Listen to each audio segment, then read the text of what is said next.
I'm just going to start this here and make this short and sweet, or not really sweet, but here is a Magnavox I don't remember the number, it's a D8523, there we go, 8523, and over here is a Philips Philips 8514. So this is the 23. Well, the number's on the front. There it is. Wait, let me zoom out for you.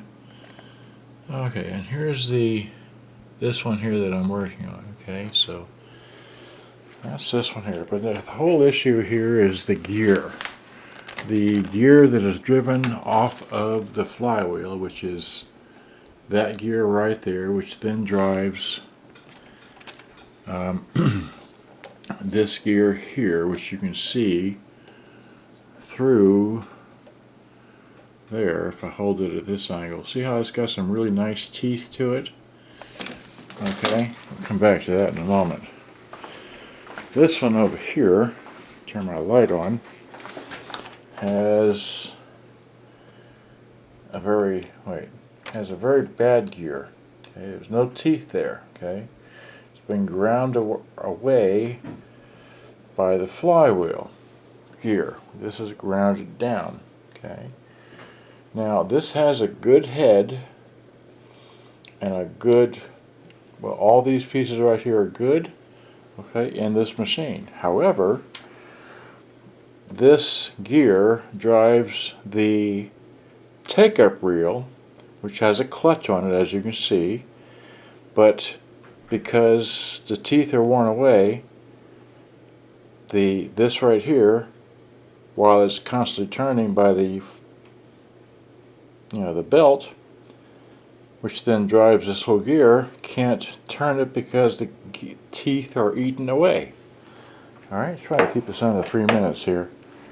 So, I'm not going to waste any more time trying to repair this, because I do have, well, I'll show you this. I'll turn that off. I do have the PDF instructions of this model. Okay, I put it in two pictures, or two folders, two different things, because here is the instructions. Now here's number 52, right? There's 52. If you go back here and read the instructions, it says to remove the pinch roller and all that, and then remove this head support bracket number 52.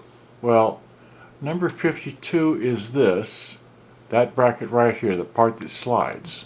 Okay, that, and says, so remove the tension spring, which I did, remove the pressure roller, which I did, which is the pinch roller as we call it, and then by pushing the head support slightly backward it can be removed.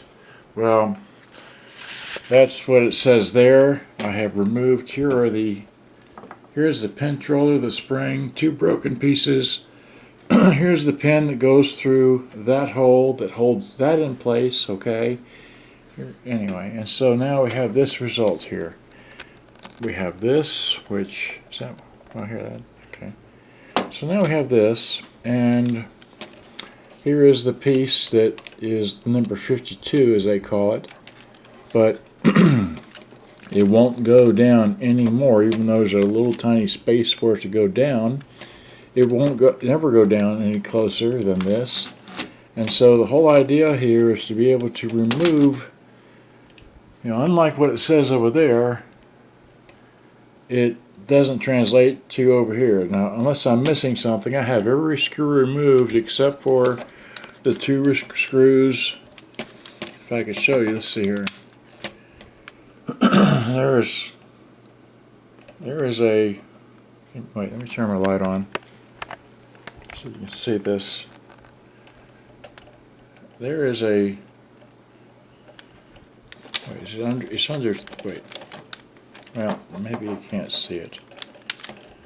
There, okay, well anyway, there's a screw there, and there's a screw back over here, but you can't even get to those screws without first removing this part here. Okay, and according to those instructions there, it just doesn't work. I don't have time to be screwing with this, because the bottom line here is that this gear, this orange gear is good, but it can be marked up with by just, taking one of the, just taking any sharp thing, so the plastic is still relatively soft. You can just, put this on here, it'll make a mark. So I'm just tired of working with these radios. So I have 5 radios. I have 5 Phillips that need the cut and picking gear. That's going to be, I already made a video about the other 3.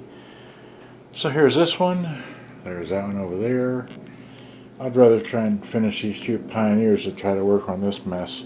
So good day, bye-bye, and these are coming for sale soon.